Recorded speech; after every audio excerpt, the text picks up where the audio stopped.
حالا دوباره این جای ساده است. ایستگاه مرکزی مالمو. سالار زمانی را به یاد می آورد که 3.5 سال پیش اینجا از قطار پیاده شد. آن وقت فکر کرد دیگر تمام شد، چون اینجا خط آهن تمام می شود. چهارشنبه بود، دیر وقت شب. هوا بسیار سرد بود و او کاملا تنها. اطرافش را نگاه کرد و تلاش کرد بفهمد که درست آمده است یا نه. اینجا چطور جایی است؟ اینجا هم باید از آدم‌ها بترسد؟ با گام‌های نامطمئن و نگاهی سرگردان به دنبال پاسخی بود.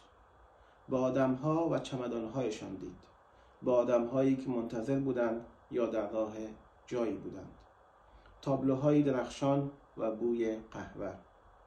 صداهایی از بلندگوها و کودکانی که جیغ می‌زدند و زبان غریبی که چون زمزمه اسرارآمیزی در همه جا بود.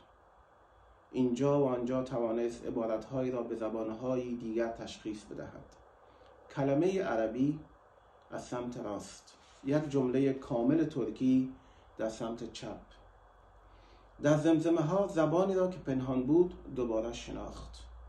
به این طرف و آن طرف رفت و گوش داد. با اشتیاق به دنبال چیز آشنایی گشت و با همه حواسش به جستجوی صدا و چهره پرداخت. ناگهان یافتش. صدایی که به فارسی صحبت میکرد. صدای پیرمردی بود که با تلفن صحبت میکرد.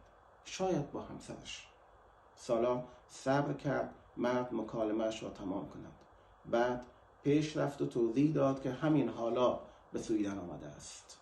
مرد گفت اینجا نمان، به یوتوبری یا استکهلم برو، و کمکش کرد تا بلیت قطار بخرد. با درود، محمد حسین محمدی هستم. بخش‌هایی از رمان سالار یا شاهزاده پخت دو لا شاپل نوشته انلی درستن بود که برایتون خواندم. این رمان توسط من و زکی میرزایی ترجمه و در نشر نوردین در سویدن منتشر شده است. امیدوار هستم بخوانیدش.